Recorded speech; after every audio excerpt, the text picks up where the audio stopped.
Welcome to Not Your Ordinary Parts, a podcast where we talk about hard things associated with the human experience with the goal of increasing awareness, growth, and healing. You may hear information from professionally licensed therapists, life coaches, healers, doctors, etc. This information is not medical advice or therapy and is not meant to replace actual therapy or instructions given by a doctor or a personal therapist. I'm your host, Jalon Johnson. My guest today is Professor Roy Baumeister. Professor Baumeister is one of the world's most prolific and influential social psychologists, renowned for his groundbreaking research on self control, meaning in life, and the human capacity for evil. As a prolific scholar, Professor Baumeister has authored over 700 scientific works, including more than 40 books, with his insights shaping our understanding on human behavior across a wide range of fields, from social psychology to behavioral economics. Professor Baumeister's research on willpower has had profound implications for personal success, addiction treatment, and decision making, sparking new approaches in behavioral science. In addition to his work on self-control, Professor Baumeister has made significant contributions to our understanding of the pursuit of meaning, exploring how individuals find purpose in relationships, achievements, and stories. His research on the need to belong has become a cornerstone in social psychology, emphasizing the importance of social connection for human well-being. Professor Baumeister has also ventured into the darker aspects of human nature, examining the causes of cruelty and violence in his thought-provoking book, Evil: Inside Human Violence and Cruelty. His work in this area delves into how ordinary people can commit acts of extraordinary harm, challenging our assumptions about good and evil. Over his distinguished career, Professor Baumeister has held faculty positions at prestigious institutions, and he has received numerous accolades for his contributions. With an unmatched ability to blend rigorous research with practical insights, Professor Baumeister continues to inspire new generations of scholars and students, and his work not only enriches academic discourses, but also offers valuable guidance for those seeking to better understand themselves and the world around them. So, Professor Baumeister, welcome to the show. Thank you so much for being my guest. All right. Well, thank you for that lovely introduction. I gave a bit of an introduction, but so that the audience can get to know you a little bit better, would you mind giving us a little bit of background about yourself and how you got to who and where you are today? Oh, well, I'm not sure quite what to say. I grew up in Cleveland, assuming I grew up at all. I went to college to study math, and pretty soon I decided I didn't want to do higher math for the rest of my life. I was going to do philosophy and religion and grand questions like that, but my parents said they weren't going to pay Princeton tuition for a field that didn't seem like it would make any money. So psychology was a compromise, but it's been a fine compromise. You use the scientific method to study the human mind, and there's lots of interesting work being done in different areas. So once I learned how to not just collect my own data, but address big questions, integrating findings from other people's work, that set me off. So I could stay with the big philosophical questions, only treating them as social science challenges. So I have books on self and identity, on meaning of life, on why is there evil, the one you mentioned, men and women, culture, nature, other projects like that. So it's been a very pleasant ride. Getting on in years there, but still Mhm.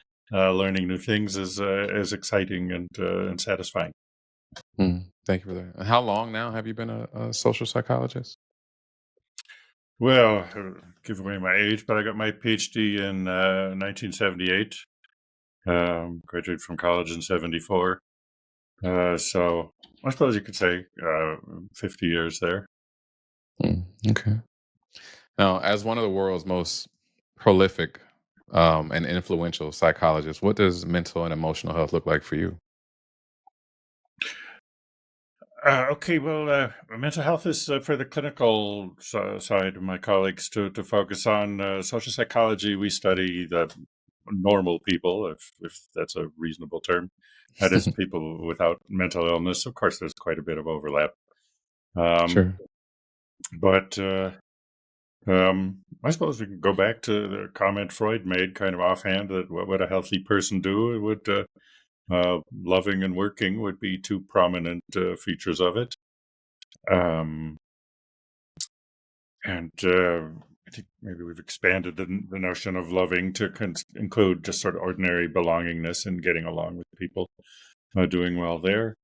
I studied self-esteem for quite a while, but that didn't seem to turn into the solution to people's problems that we hoped. Um, your research has covered a wide range of topics from self control to the nature of evil. Um, which areas are you most passionate about and why? Oh, passionate. My goal is to get at the big picture of what human life is all about and the human condition. So I like putting together the pieces. The pieces by themselves are all plenty interesting. Um, for say the last 20 years or so, my research focused most heavily on self-control and on belongingness and rejection. But I'm still interested in lots of other things as well. Um, but in terms of collecting data and I'm running my own laboratory, those were um, very big challenges. I just had a book come out on free will, which extends the work on self-control, decision making, stuff like that. Again, going back to one of the great philosophical questions, but I had to reframe it as a scientific question.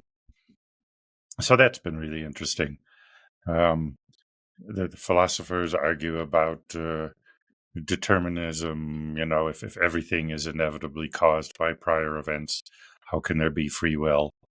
Mm, And okay, well, that's a fine thing for them to do, but um, scientifically, we can't really do an experiment to settle that sort of question.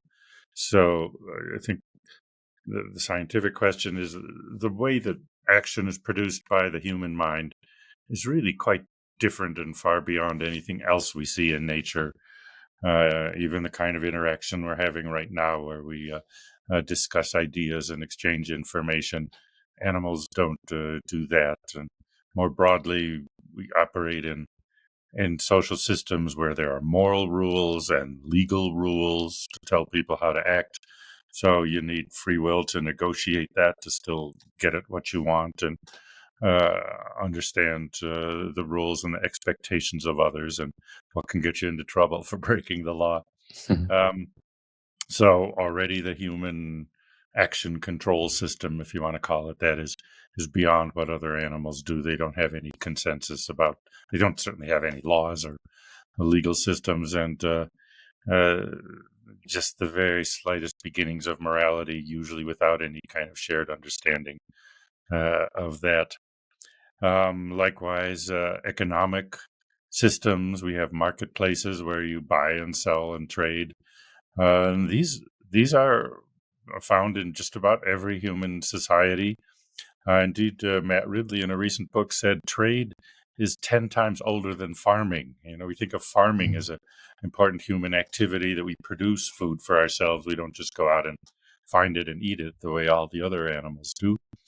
Um, that's already a huge advance, but to think that trade is 10 times older. So if farming is 10,000 years old, trade is over 100,000 years old. That's most of the history of our species itself.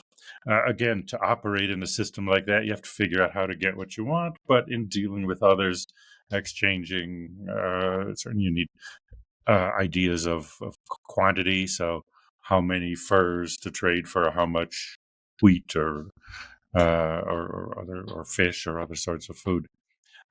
Again, the human mind operates in a way far beyond what any other animals do. It's a great um, it's been a great adaptation. The human societies organized by culture with morality and shared information and economic marketplaces and so forth, far beyond what other animals could handle. Uh, but biology measures success by how is the population doing, and we've gone from what one woman or maybe a couple sisters to 8 billion people in, 200,000 years. That's a huge flourishing, and it's occurring at a time when most of the other mammal populations are declining. Some of their decline in population is because we're taking over their habitats and Right. crowding them out of where they lived. But in the sort of ruthless criterion of biology, their populations are declining. They are failing, while ours is flourishing and succeeding. So I don't want to make a moral judgment about that, but it is a very adaptive system. So anyway, that's another thing I've been recently very interested in, and going back next, I think, to look at how people look for and find meaning in life, and those will be important. Another ongoing project has been to understand the human self. I mean, animals have a bit of self, to be sure, but the human self is far more complicated than that, and um, issues of self-control and self-esteem and self-monitoring and all those things uh, show a greater uh, adaptation, a greater advancement in the human understanding of self than we see in other animals. Even just self-awareness, um, we're able to imagine how other people perceive us and adjust our behavior on that basis of how do we want others to perceive us. And that's something that most animals really are not capable of doing. So that's another big part of the puzzle that I've spent years trying to learn about. Mm. It seems like you've tackled some pretty hefty topics, and your research has been pretty extensive. When you were younger, did you ever think that you would be in this field, or what did your young life look like? Well, as I said, I switched around a bit in college as to what I wanted to study, and came to psychology somewhat as a compromise. I didn't know quite what the future would hold. Um, looking at the human condition, the 20s are in one way a golden decade because everybody younger than 20 wants to be older, and everybody older Mhm. wants to be younger. So So true. in that sense, it's kind of ideal. And yet, if you look at what life is actually like for people there, including myself, there's a lot of uncertainty, a lot of not knowing where it's going to go, groping around for what is the right line of work and what way to set up my career. And the same with personal life. What kind of adult family am I going to create? Am I just going to have relationships? Am I going to be alone? Am I going to have children? So uh, coming around to that is inevitably a series of accidents and other influences, as well as personal choices that this looks like what I want and whatnot. So I've always been ambitious and hoped to do well in my career, and I've always liked thinking about ideas. So I thought it was going to be a more mental-oriented career than I'm certainly not going to be a professional athlete or anything like that. Even working with my hands is probably not as uh, something that I would be talented for. I mean, I played some music and played some bands, but it was clear I was never going to be a major star there. That was an amateur thing for fun on the side. So I always thought I would be a professor. Even I think that was my next choice after I stopped wanting to be a cowboy the way lots of kids do. Um, but as to a professor of what or what kind of life that would be, that changed with the circumstances, and and even today, I'm not sure if I were starting out today that would be the ideal profession for me, because of the way the fields has changed and universities are changing. So uh, you Heidegger, the philosopher, had this idea that you're just sort of thrown into your life, and so you deal with it with the whatever you have, and the circumstances will be different. It's not like you have some kind of true inner self that this is what you're going to be regardless of circumstances. Uh, as an obvious example, if you want to be an astronaut, but you were born 200 years ago, well, no chance. There were no Right. astronauts, and Mhm. even today there are not very many options. for astronauts. Um, in some countries, you'd have no chance of it, whereas, being in the United States, we do at least sometimes have send astronauts off into space. So uh, you have to really compromise. I remember thinking about the self and how it forms. I like the metaphor of a buffet. Sort of society lays you out some options and you choose among them. So you do have choice, but only from what happens to be there and what is possible in your society at your point in time and space, in history and so forth. Mm. You've mentioned the self a few times, and that the self with humans is very different than it is with animals. How, what is your definition of the self? Well, the self, I mean, that's a word people use every day, but it's fiendishly hard to define. Mm. Um, so um, I, I think in my book, The Self Explained, I may have come up with a definition, but it's um, more understanding this system by which we have an identity within society. I mean, you think a newborn baby doesn't really have a working brain yet. Well, it's working, but it doesn't understand itself. I remember we had a daughter who didn't cry very much, but one day she was crying. My wife goes, "And what is wrong with her?"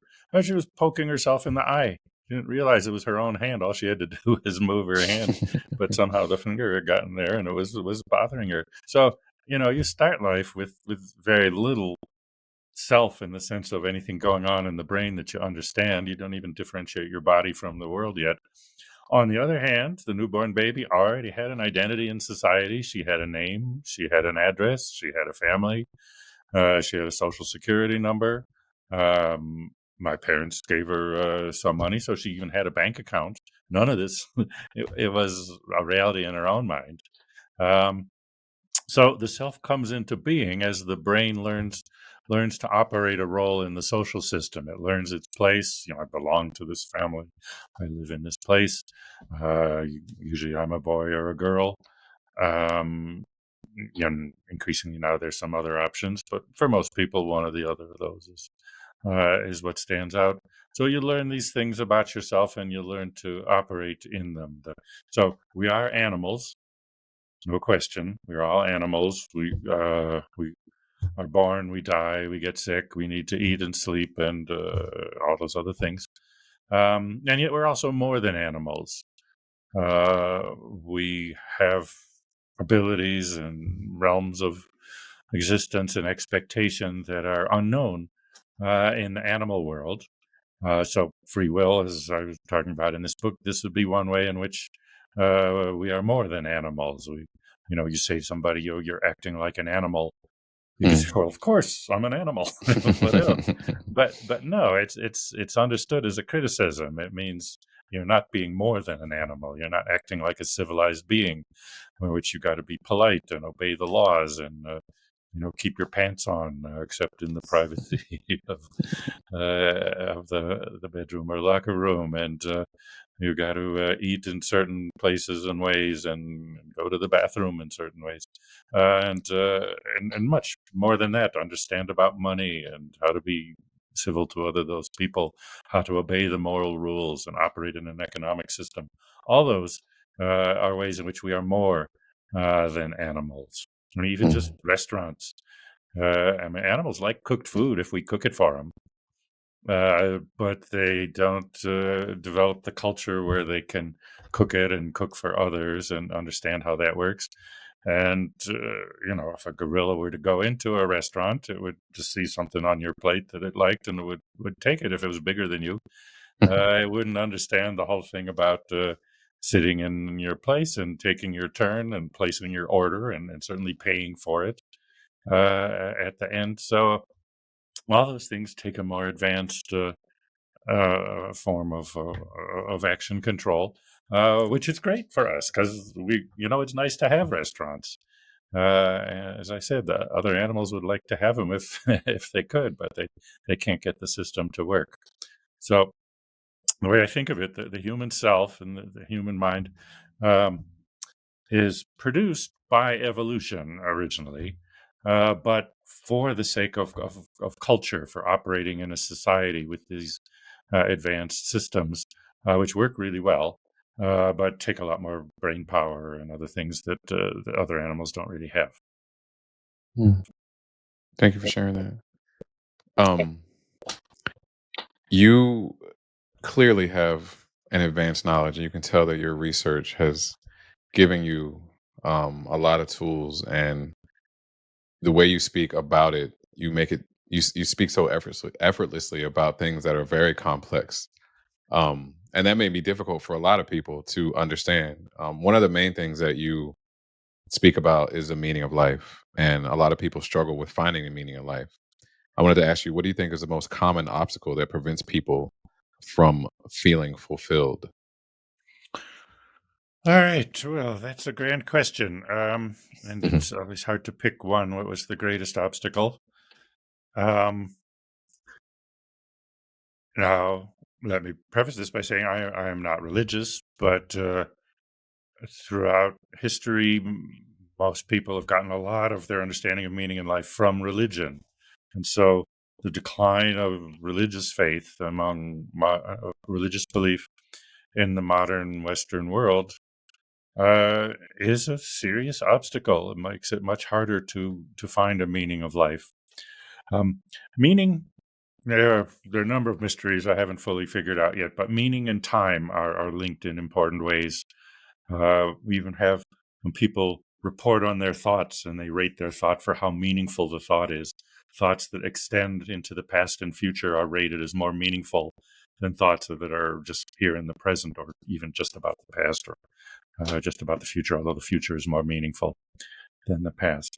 Um, so, uh, to get meaning from some set of ideas, it's usually those with a longer time span. So, a meaning of a life should be something that extends beyond the time of that life. What makes your life meaningful will be things that extend beyond the time of your life. It may be political action because you're building for the future, not just for your own immediate needs, but for the betterment of the country. Or people draw meaning from their children who are going to live into the future and pass on their genes and so on, even after their own life is over. Or maybe from artistic or scientific work where you create things that will have some lasting value, because art and science, of course, both extend beyond the individual life. As we narrow our focus to things more concentrated within our life, that it's harder to find meaning from. A lot of people have been encouraged to look at meaning at cultivating the self or developing the self, and they're seeking fulfillment and things like that. Well, that's good, and it works. But remember, the meaning of yourself pretty much ends when your self dies. Mm, So the lasting value of your life becomes elusive to the extent you tie it to things about your individual self. You know, we can say, I seek to understand myself or to develop my talents. Well, all those things are good. Yeah, I approve, but they don't have a lot of meaning that extends beyond the end of your life. So finding meaning there is typically looking for something bigger than yourself and something longer lasting. And yeah, in some ways, that's getting more difficult in the modern world. mm. You mentioned that you're not religious, and I'm wondering if at one point you were, and your research has maybe shifted you out of having some sort of religious background. Well, I was brought up a Christian, Presbyterian, and I went to Sunday school, and I think I believed it, but I also questioned it, and so at some point I rebelled against it and became skeptical. But um, I do see the benefit that it has for other people. I mean, for one thing, I'm living right now in Utah, where there are many people. The Mormons are commonly known. I think they don't use that term anymore. Um, but I see they are mostly fine people. I mean, there are good and bad people everywhere. uh, but they behave well. They bring up their children. They stay married and take care to raise their children to be good citizens. And they so I admire their community and the sense of unity and the sense of obligation that they have and the way they treat each other. So I have a lot of admiration for religion.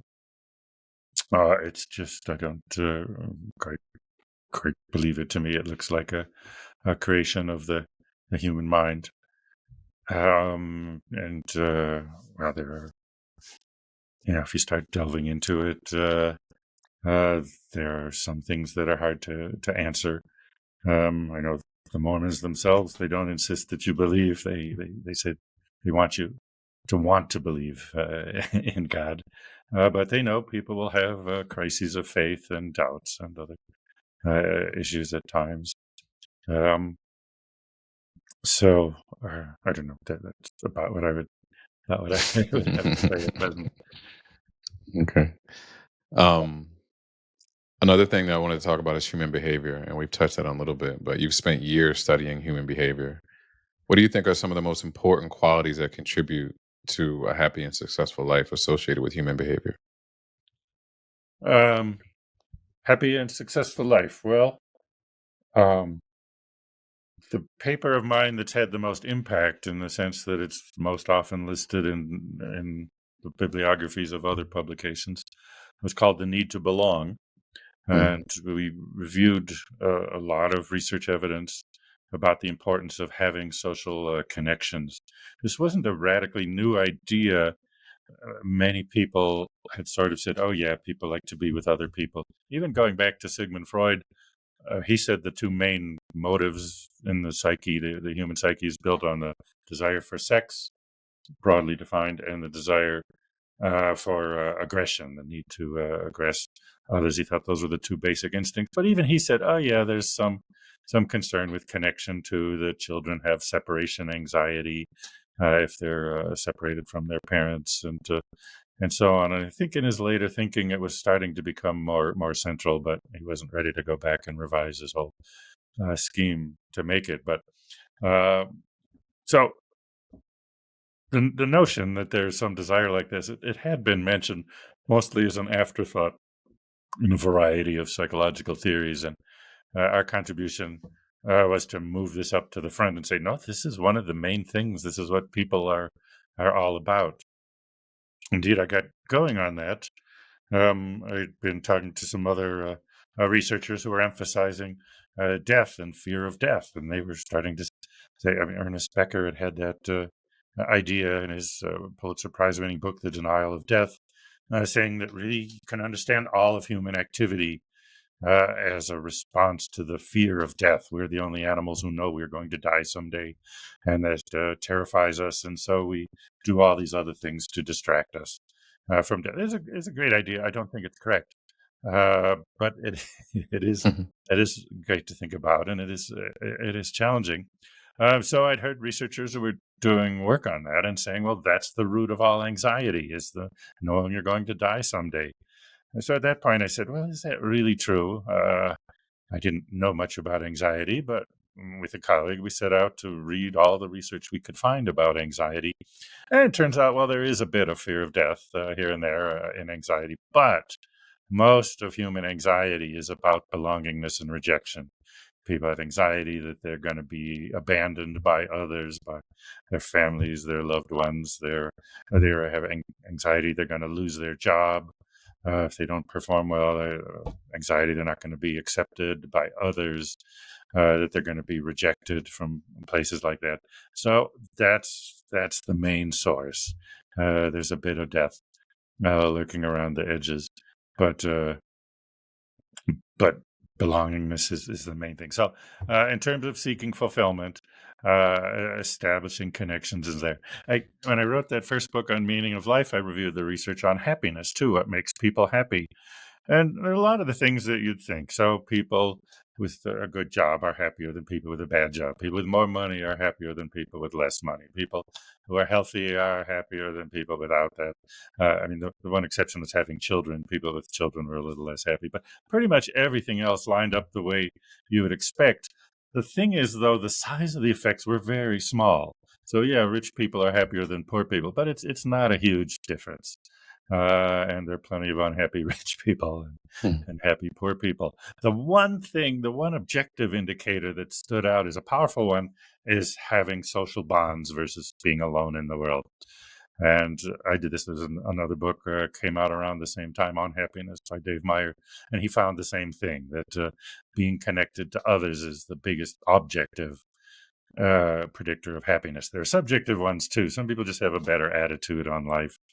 I remember reading a study about happiness, and ask people, okay, why are you happy or unhappy these days? And well, I'm feeling pretty healthy. That's good, but my boss is a jerk, and that bothers me. And I don't have enough money, and my car needs to be fixed. But I have a nice home. So you can list all the good or bad things.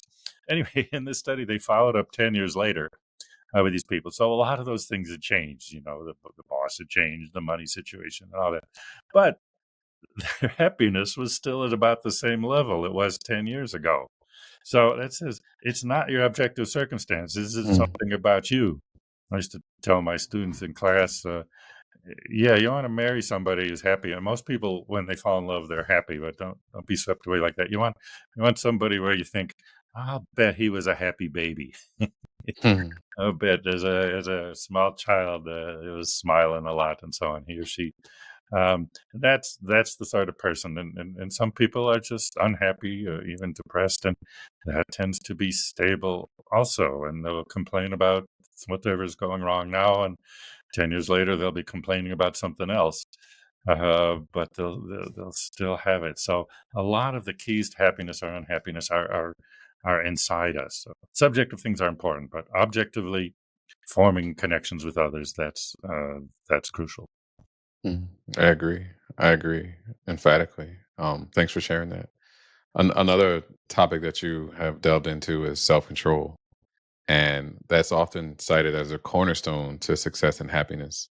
Um, what is the most misunderstood aspect of self control, in your opinion? One of the most misunderstood um, um, when I started working on it, psychology was thinking all in terms of the brain as a little computer.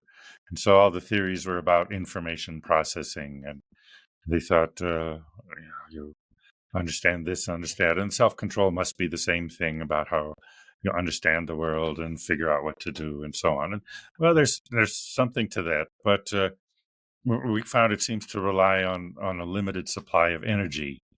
For a while, we resisted using the folk term willpower. Psychologists are always hesitant about adopting terms that are widely used in the public discourse because they come with a lot of baggage, and you don't know if you need all that. But ultimately, I came around. I think the term willpower is an apt description of what we are finding, and then we found when if you exert self control, you use up some of your willpower, and then for a while until it replenishes, you don't have as much. So your self control would be worse. So we started doing these experiments where we'd have half the people do a first self control task, and the others would do something else that didn't take self control.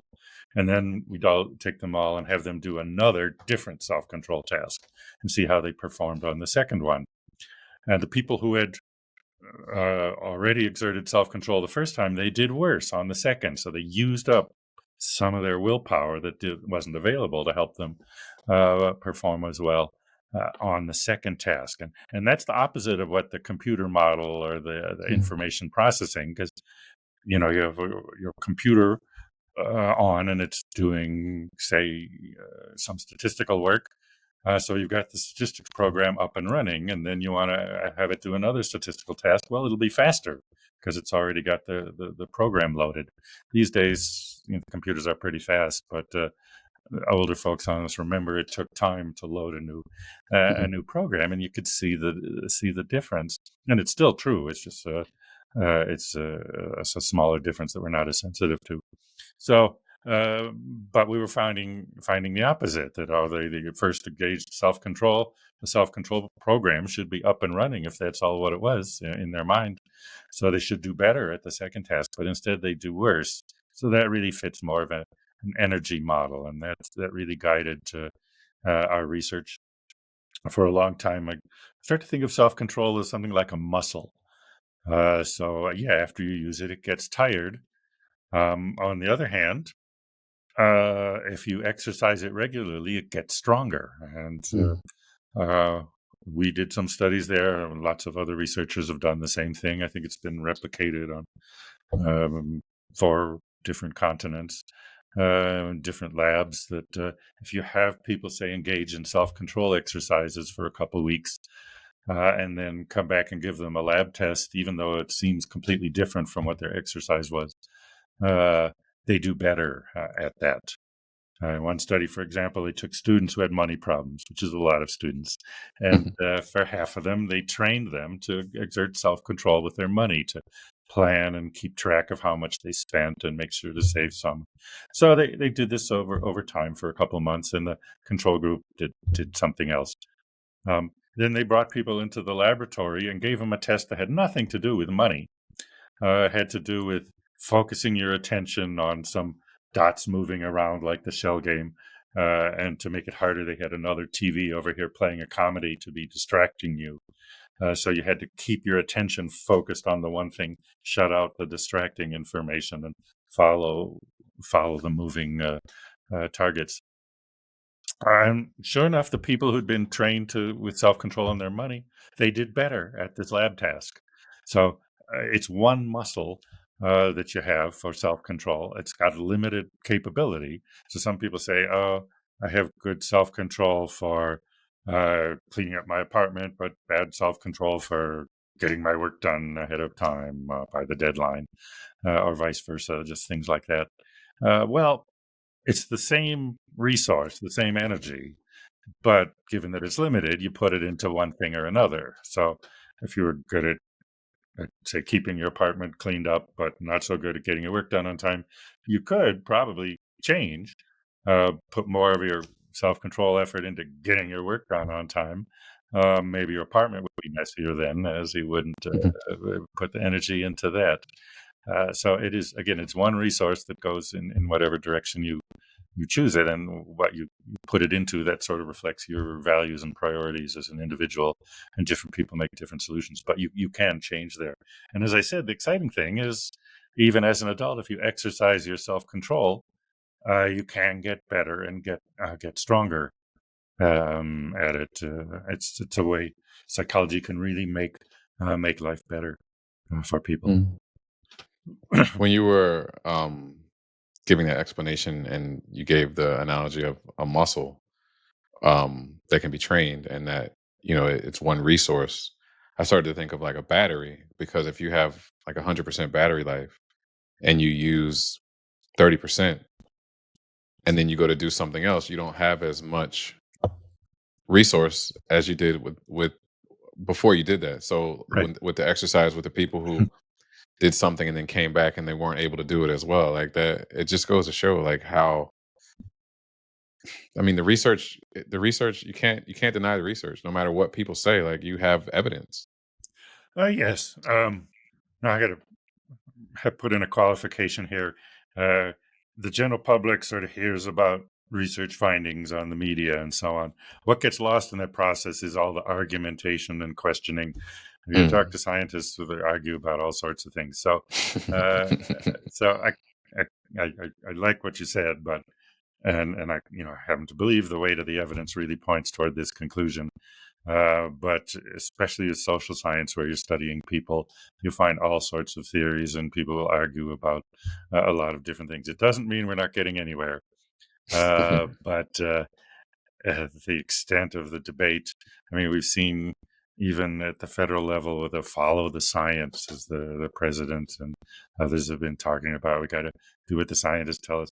Well, if you know anything about science, there are plenty of arguments, even about things like the COVID lockdown and so on. The science was not at all clear that as to whether masks work or whether it's better for people to all stay home or just to continue going about their lives. And um, again, I've been kind of living with COVID now as a permanent feature of our life. I mean, more people would have died before the vaccines, but you can. Uh, anyway, uh, scientists do argue about the evidence, and that's part of what produces better evidence. I mean, when you do a psychology research project and then you try to publish it, you report exactly what you did and what your results are. And much of the debate about whether this deserves to be published will go to how conclusive are those, and could anything that happened in the method have produced that same result for a different reason? Mm. And so there's a great deal of arguing back and forth. Alternative explanations is what we call it, and that's the great fear. So you try to design an experiment where there are no alternative explanations, but it's hard to think of everything, and someone else might come up with something, and often you end up having to do another experiment to show it's not the alternative explanation, that it's yours. Or sometimes you find out that their alternative explanation really is the correct one rather than what you started with, and so you change your theory. Um, Is there a lot of ego involved with those arguments as well? well, I suppose we're talking about people's professional prestige and their careers, Mm, and you have to be invested. Um, and some people, especially people who don't have very many scientists who don't have very many ideas, then they really want to fight for those and defend those. sure. Um, I'm less tied to them. I have a lot of different ideas, and I say I'm sometimes wrong, but hardly ever boring. I look for interesting stuff. Um, and I like to say I'm loyal to people, but not to ideas. And so um, I have several big theories, but ones that other people have questioned and criticized, I think, oh yeah, you made a good point. And so most of my theories have been revised and updated, either through new findings from my own lab or other people's labs. And I think that's the way to go. You rarely produce a theory as a first step that's going to be the final perfect version of it. More Sure. things, most things get more complicated over time, and exceptions are found and limiting conditions. Even if the basic insight still is valid, the reality is probably more complicated than your initial hunch or insight. Sure. Sure. One of your most provocative areas of research is on the nature of evil. And you've mentioned that people often commit harmful acts not out of pure malice, but because they believe they're justified. In your opinion, how does this insight change the way we can approach conflict and forgiveness, both on a personal level and a societal level? All right. Well, um, this is something I worked on about 30 years ago. It's an important question. Why is there evil? And so I was looking for the root causes, and most people who do evil things don't think of themselves as evil. So we start with, why do people do evil things? Well, why do some people do things that other people perceive as evil? Um, Now, some of them do that. I mean, some of them do that just because it's a means to an end. I mean, you rob somebody, you don't think you're doing good in the world, but it's a way to get um, money or whatever you need for yourself. And another root cause is egotism, that people want to think they're superior to others, and other people show disrespect or attach them, and then they get upset and they lash out. And this is everything from, I don't know, teenage gang members who feel someone didn't show them respect, to whole countries who feel that their nation doesn't get the respect that deserved. I mean, Germany started a couple wars. Russia has also long felt disrespected by Western Europe, and two aggressive countries fueled by that. But what you brought up is some way the most interesting and challenging of the basic roots, which is some people think that they're doing actually good by doing that. So the wars of religion would be an obvious example. You believe in your God is the right one, and other people believe in a different God or even a different version of the same God. Uh, and that becomes a reason to fight. And you think you're doing good work by killing them. We don't see as much of that in the United States. We haven't had as much religious violence, but things like people putting bombs at abortion clinics, it will damage the clinic and sometimes hurt people.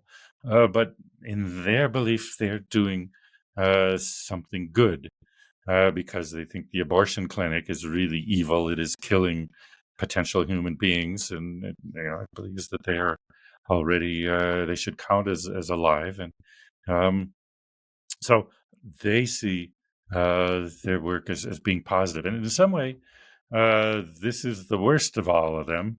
Uh, if somebody just wants your money, well, you can make a deal with them and get away without being hurt too badly. But if they believe that their God wants you dead, or that their political cause sees you as the pinnacle of evil, then violence is called for, and it's hard to make a deal to settle that. And we're still seeing that in some parts of the world.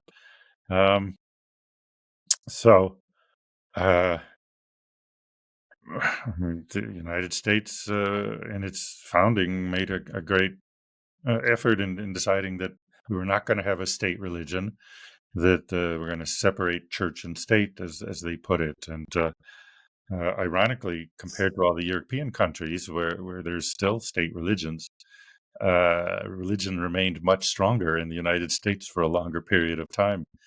I know I spend a fair amount of time in Europe, and the people there pay taxes, and some of which goes to supporting the state church, whatever it is, usually some Christian version.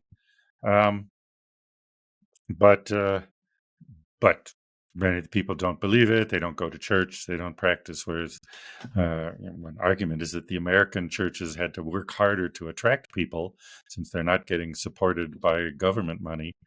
They needed to stay in business by finding ways to keep their congregations involved. So I forget exactly how we got onto this, um, but believing that you're doing good by performing violent acts. We see the same thing with attempts to assassinate political figures. Mhm. The people who do that probably think they are doing a good deed uh, by doing that. You have to realize in a culture of tolerance, and to accept that other people are different, and they can live together. And Europe had all those wars of Christian against Christian, Protestant against Catholic, and so on. There were very terrible, bloody affairs. And finally, they came around to tolerance. Went back and forth a little bit on that. Okay, we have to be able to live near people with different religious beliefs. And of course, our friends, the Jews, have suffered even more from that, living usually in Christian countries, but as separate with a separate religion. And sometimes it worked, but when things went wrong, there was a tendency to attack the Jews and treat them as scapegoats. I remember when the Christians decided to have the Crusades in Europe, that they were going to, it started that the Holy Land had been conquered by Muslims, and some of them were not letting the Christians make uh, their trips there, pilgrimage, to see the holy sites where Jesus lived. And so, well, we've got to go fight and reconquer the Holy Land. And a lot of them, when they started, they said, all right, well, we'll get ourselves together, we'll get our force. But before we march out there, why don't we march over to the Jewish side of town and kill a bunch of the Jews first? Mm. It was just a terrible thing. But they treated it as sort of a warm up. We're going to fight people who don't believe in Jesus Christ. And so, well, we got some right here in town. Let's go get them first. And perfectly innocent people were killed, and other terrible things happened. Um, I So, guess anything could be justified based on your perspective or your view, and I think that is what may create the big dilemmas because just because you feel you're right doesn't mean that you are. yeah, that's true, and certainly with religion. We talked a little bit about religion, but people who believe in different religions, most of them think people who believe in the other religion are wrong. Um, so you have to see them as well. They're entitled to their opinion, not as enemies who need to be exterminated. Um, Sure. and yeah, there's the movement toward that. I read The Economist for news, and some time ago they've been talking about the dilemma in Europe as there are more and more Islamic communities there. But Islam hasn't embraced tolerance the same way that Christianity did. I mean, the Islamic empires were initially more tolerant, which enabled them to flourish, uh, but they still see outsiders as the enemy, as heathens, and as wrong. And so, the way the magazine, The Economist, put it is, Europe is trying to figure out how to be a tolerant society to tolerate a minority that is themselves not tolerant of others. And so, how do you integrate a community like that into a larger community? And that's a challenge. I wish I could live another 100 years just to see how some of these things turn out. Yeah, I hear you. Well, as you reflect on your illustrious and glorious career, I guess we could say, because you've done a lot, and the impact that you've had, what do you hope to leave behind as a legacy in the field of psychology? Oh well, um, that's so when you work in a research field, you're trying to contribute pieces to the big picture, and it's not quite the same as an artist where your own work can stand alone. Rather, what your own work is combines with the work of many other people, ultimately to move toward a better and deeper, and more profound and more correct understanding of the human condition. So I'm hoping that some of the work I did will have that. Whether they continue to remember my name after I'm dead, well, that doesn't really matter very much because I'll be dead. And so, um, but if the ideas live on and people can build on them, and even if they sort of take over and they get the credit for it, well, that's part of the system. I mean, my work too built on the people who came before me. Sure. So that's a nice thing about working in a scientific field. Uh, is that the question of the meaning of your life isn't as acute because much of it continues to be there after you're gone. Mm, My father worked his whole career for the Standard Oil Company in middle management, and yet, I mean, the company itself doesn't exist anymore. It was taken over by British Petroleum. Even they, I'm not sure where they are, and uh, and I'm sure there's no recollection of anything he did. I mean, he was dealing with things at the time, so having a idea of a lasting legacy of his career or something he can point to, that's more difficult. Likewise, I remember reading there's that book Working by Studs Terkel, and he just interviewed a lot of different people about their jobs, and it was really a very entertaining read. I think it was quite a bestseller at its mm, time. But I recall reading about the person who made buildings. He was a stonemason and could drive around town and say, "Yeah, that house there, I did that. I built that."